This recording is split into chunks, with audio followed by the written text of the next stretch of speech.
Bonjour, bienvenue. Je m'appelle Philippe Ponce, donc je suis coach en leadership masculin, coach en prise de parole et conférencier. Le sujet aujourd'hui que je vais apporter, c'est la pornographie et l'influence qu'elle a dans nos vies. J'avais 11 ans quand j'ai découvert la pornographie pour la première fois. Je ne savais pas ce que c'était, j'en avais jamais entendu parler. Et personne ne m'a demandé mon avis. Je n'ai pas eu la liberté de choisir de la regarder ou pas. Et pour moi, j'ai l'impression qu'on m'a enlevé une certaine pureté, une certaine naïveté, et qui après a marqué mon cerveau pour le reste de ma vie. Alors pourquoi ça marque le cerveau comme ça? Parce que, tout à l'heure je l'ai dit, c'est un choc psychologique. C'est un choc psychologique, alors il y a des études qui ont été faites, qui ont été prouvées.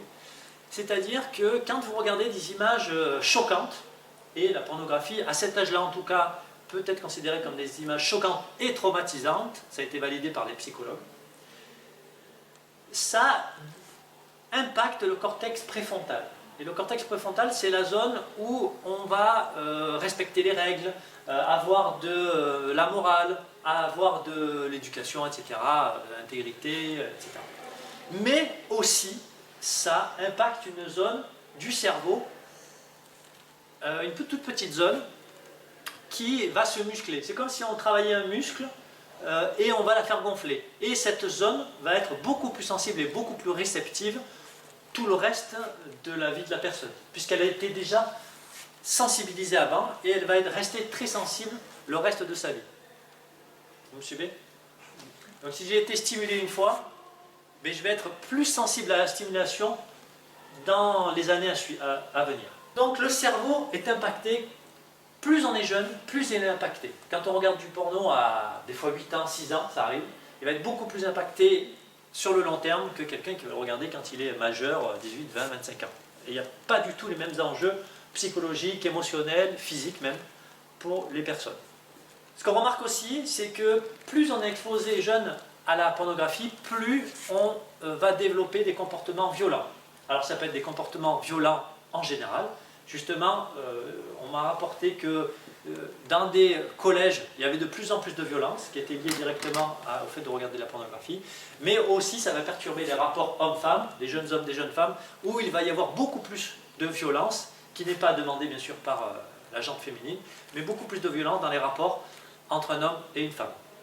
Le revenu, le CA, on va dire, le revenu total de toutes les activités liées à la pornographie, de près ou de loin, c'est 900 milliards d'euros sur la planète. Donc vous imaginez aussi le poids qu'ils ont, aussi bien dans la manipulation et en politique et dans l'entreprise, enfin dans beaucoup de choses. Il y a un gros poids de l'industrie, d'ailleurs on l'appelle une industrie, c'est plus une industrie textile, hein, c'est l'industrie du porno maintenant. Un tiers des connexions, un tiers des recherches, des connexions internet je parle, un tiers des recherches Google et un tiers des sites sur internet sont des sites ou des connexions ou des recherches pornographiques. Sans compter, ça j'y ai pensé après, je me suis dit sans compter le dark web.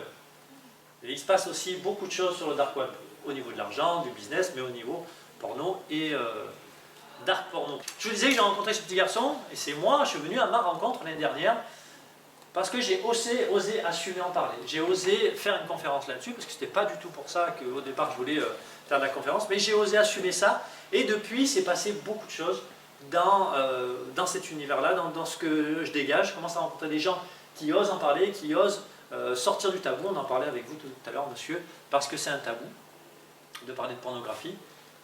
Et il faut en parler pour... aujourd'hui, je viens faire de la prévention auprès de vous.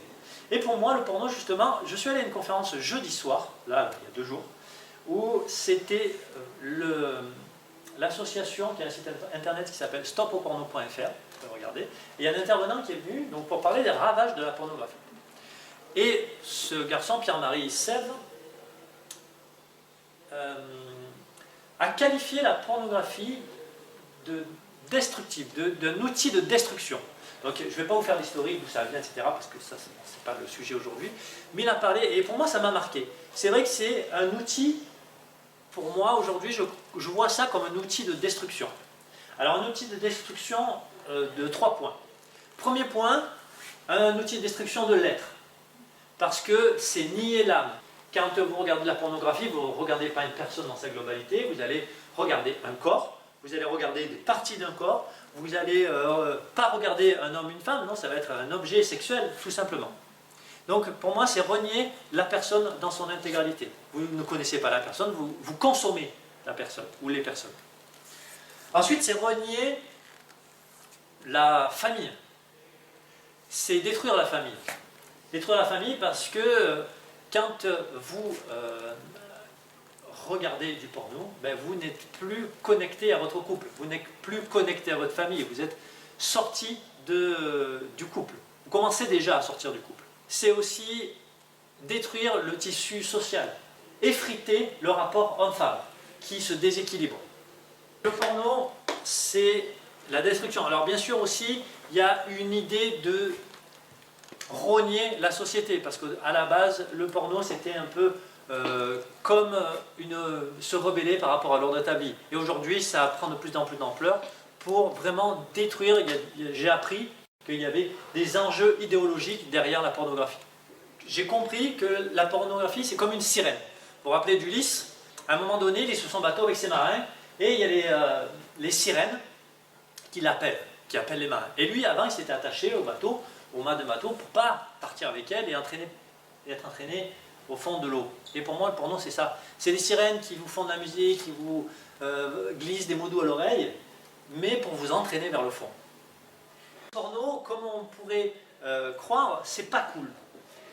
Je disais ça tout à l'heure, c'est pas quelque chose de fun, c'est pas « ouais, t'as vu le dernier film, oh, Jackie Michel, machin », ça on connaît, on en rigole, ils en font des pubs, ils jouent là-dessus.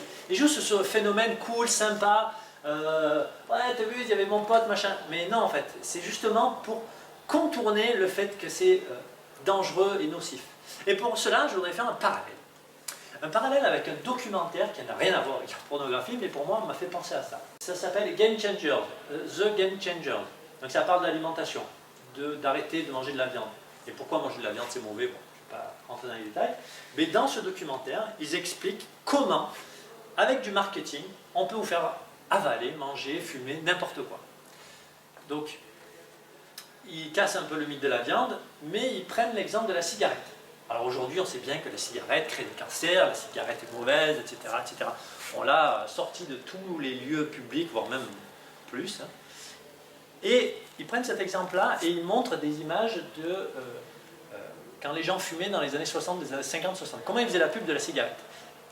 Comment ils faisaient la pub de la cigarette? Ils prenaient des sportifs de haut niveau et ils les plaçaient soit sur un vélo avec la clope au bec, soit après un match de boxe en train de fumer pour récupérer avec une cigarette. Et les gens, ils disent « Ah ouais, c'est super, c'est genre un cachet pour récupérer, pour se sentir bien, se sentir en forme. » Et c'était juste de la manipulation. Et je trouve que on rejoint la pornographie, parce que les gens vont nous faire voir, justement je citais Jackie et Michel, parce que c'est vrai qu'ils ont cette image un peu goguenarde, sympa, locale, un peu rose, bonbon, machin, mais c'est juste une façade. Et pour moi, la pornographie, c'est comme aujourd'hui la haute couture l'est chez H&M. On s'inspire de la haute couture parce que c'est le top niveau, c'est le top de la compétition, comme par exemple les sportifs de haut niveau, pour décliner dans d'autres magasins ou pour que la masse puisse en consommer. Mais c'est inspiré de la haute couture parce que c'est la référence ultime. Et pareil, dans le sport, on va s'inspirer d'un champion pour ensuite décliner des entraînements, des t-shirts, etc., etc. Et la pornographie, c'est pareil. La représentation de notre sexualité aujourd'hui. Parce que, avec ce qui se passe, avec les fantasmes qui sont créés, parce qu'ils créent des fantasmes, ils créent plein de choses, eh bien tout ça est égrené dans notre vie de tous les jours. Quand vous vous baladez le matin, vous passez devant des affiches, et vous avez des affiches où, tout à l'heure, je ne sais plus avec qui j'en parlais, parlait du salon d'érotisme. Avec ton ami qui me dit ça ou je ne sais plus qui. Et c'est toujours une femme qui est mise en avant, un peu dénudée, etc. Donc c'est toujours un peu l'image de la femme qui est rabaissée. Une pub de lingerie, même des pubs de bière, mais toujours une femme en avant qui est plus ou moins dénudée, même à la télé, vous voyez des trucs. Et tout ça se banalise, j'en parlais avec vous tout à l'heure. C'est commun aujourd'hui, on ne réagit même plus. Je suis en train de me balader, je vois une affiche, ok, je continue sur mon téléphone, je vois d'autres pubs, pareil, avec des hommes, des femmes, qui à moitié nus, ou qui... Justement, le gars, il en parlait. Tiens, excusez-moi, je coupe, je repense à ça. le gars lors de la conférence jeudi, là, il disait que l'Opéra de Paris avait envoyé un mailing à ses adhérents et dedans, c'était 2 personnes qui avaient un rapport sexuel. L'Opéra de Paris, quoi. Ils communiquent avec de la sexualité. Donc voilà, c'est l'utilisation de la sexualité à tout et n'importe quoi. Parce que pour avoir plus de vues, on va utiliser du sexe et des images. Vous voyez les petites images, Les miniatures. Les miniatures, merci. Eh bien, il y en a qui utilisent le sexe, ils appellent ça des putaclics. Parce que voilà, ça fait beaucoup plus de vues, les gens vont cliquer parce qu'ils sont intéressés par l'appel du sexe. Donc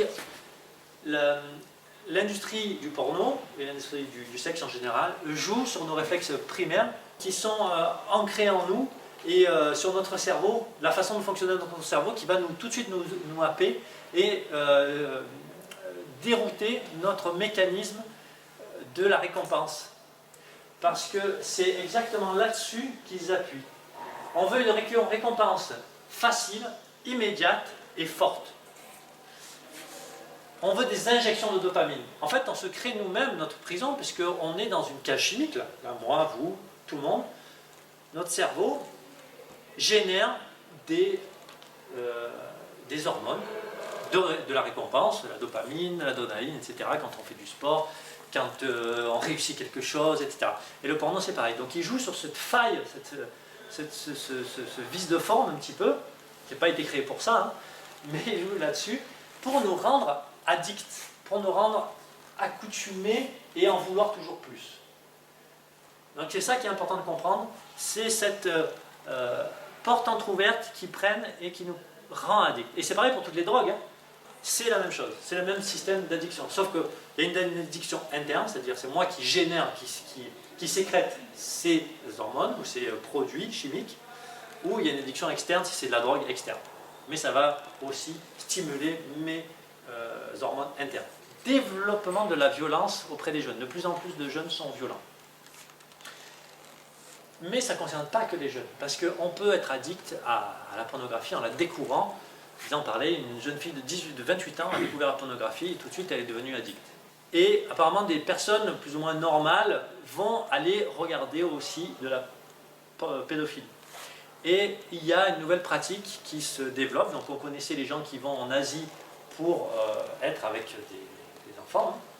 Mais il y a aussi de cette web pédophilie, c'est-à-dire qu'il y a des personnes qui sont en Europe, qui ne peuvent pas se déplacer ou qui ont peur de se déplacer et d'aller en live, et qui se mettent en caméra, en Skype ou Zoom, ce que vous voulez, et qui, de chez eux, tranquilles, ont un commanditaire dans une chambre, et qui, bien sûr, il y a un enfant avec cette personne, et il demande de faire ce qu'il veut à l'autre personne. Donc ça, c'est un truc qui se développe de plus en plus avec Internet, avec, comme je vous ai dit, le dark web, etc. L'important, c'est de prendre conscience de comment ça nous pollue dans notre vie à nous. Parce qu'on ne peut pas agir sur ce qui se passe dans cette industrie. Le point de départ, c'est déjà d'agir sur nous. Il y avait un impact sur moi à 3 niveaux. Le premier, c'est l'impact sur moi-même. C'est-à-dire, j'ai fait un peu le bilan, je me suis dit, tiens, de regarder la pornographie, qu'est-ce que ça me coûte? Ça me coûte du temps, ça me coûte de l'énergie. Mon énergie est beaucoup plus basse quand je suis connecté à ce genre de vidéos que quand je m'en libère et que je vais vers les autres, que je fais des activités intéressantes et nourrissantes pour moi. Donc premier constat, ça me coûte à moi-même. Deuxième constat, professionnel, c'est pas arriver à m'investir à la hauteur de ce que je veux, je ne vais pas réussir mes objectifs, je ne vais pas avoir le temps de les réussir si je suis entrepreneur, et pareil à mon boulot si je suis employé. Troisième impact, c'est la relation intime. Que je sois avec quelqu'un ou célibataire, si je suis célibataire, bon, ça me limite à aller rencontrer une autre personne pour former un couple, et si je suis déjà en couple, eh bien, ça me détourne de mon couple puisque j'ai des références physiques, des références fantasmatiques qui ne sont pas forcément dans mon couple, puisqu'on m'envoie des images qui ne sont pas du tout dans mon couple. Donc j'ai envie d'aller voir ailleurs, je n'ai plus forcément envie de me connecter ni énergétiquement ni sexuellement à ma partenaire, etc. Donc ça, c'était les 3 coûts importants. Les solutions pour une personne qui est impliquée là-dedans. Donc déjà, c'est de faire le test. C'est de faire le test et d'arrêter, s'il y a une personne qui en regarde, c'est de lui demander d'arrêter d'en regarder. Combien de temps elle peut arrêter d'en regarder sans avoir envie d'y retourner? C'est la première chose, et c'est là où on voit si on est addict, dépendant, ou parce qu'il y a plusieurs niveaux, hein, ou si on a vraiment une attirance pour ce genre de vidéos. Si on arrive à la nettoyer complètement de sa vie, qu'on n'a jamais plus envie d'y retourner, et surtout qu'on n'y retourne plus, qu'on ne passe plus à l'action, super, t'es propre, t'es nickel, t'as pas besoin. Si jamais on a toujours cette envie qu'on y retourne, il faut reconnaître qu'à un moment donné, on est lié, on est attaché à ça.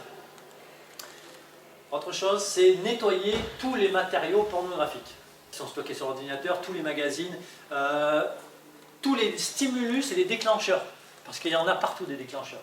Donc déjà, c'est pour des déclencheurs qui sont autour de nous, mais qui sont dans le téléphone. C'est-à-dire si je suis connecté à Insta à des filles qui sont plus ou moins dénudées, si je suis abonné à des sites un peu tendancieux. Voilà, il faut nettoyer vraiment tous les recoins.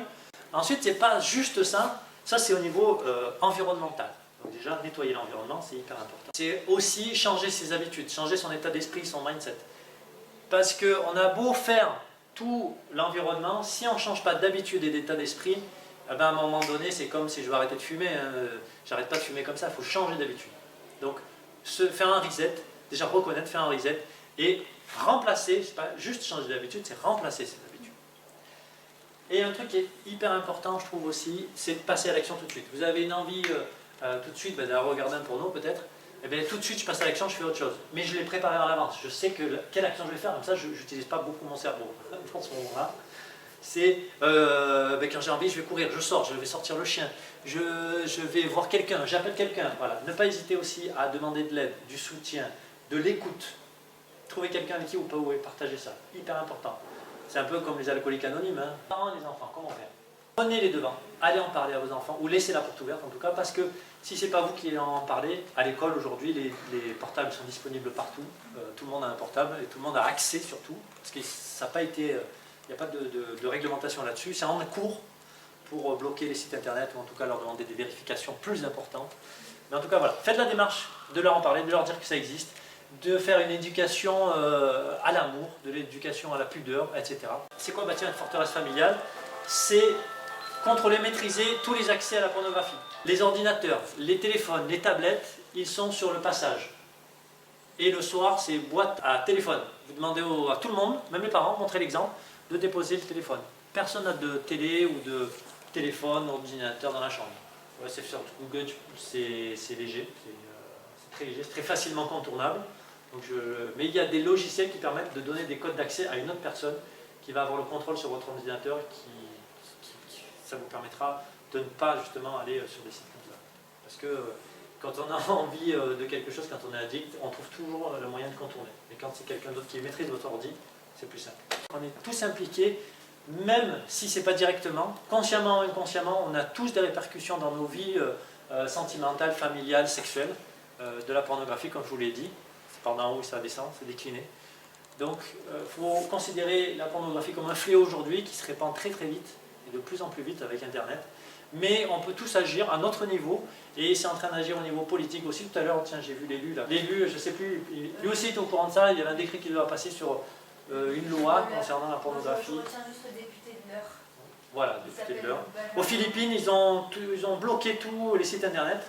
En Australie, il y a une ville qui a enlevé, dans son village, une ville de 100 000 habitants, qui a tout enlevé, magazine, bon, DVD, c'est plus trop ça, mais ils ont tout bloqué, ils sont tous rassemblés, ils ont fait un pacte de ne pas se connecter à des sites porno et tout ça. Enfin, il y a des choses qui bougent et des choses qui avancent. Donc voilà, et continuez, enfin, pas continuer, mais parlez-en autour de vous.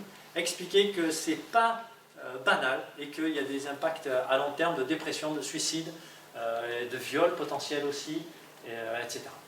Merci. Voilà, merci.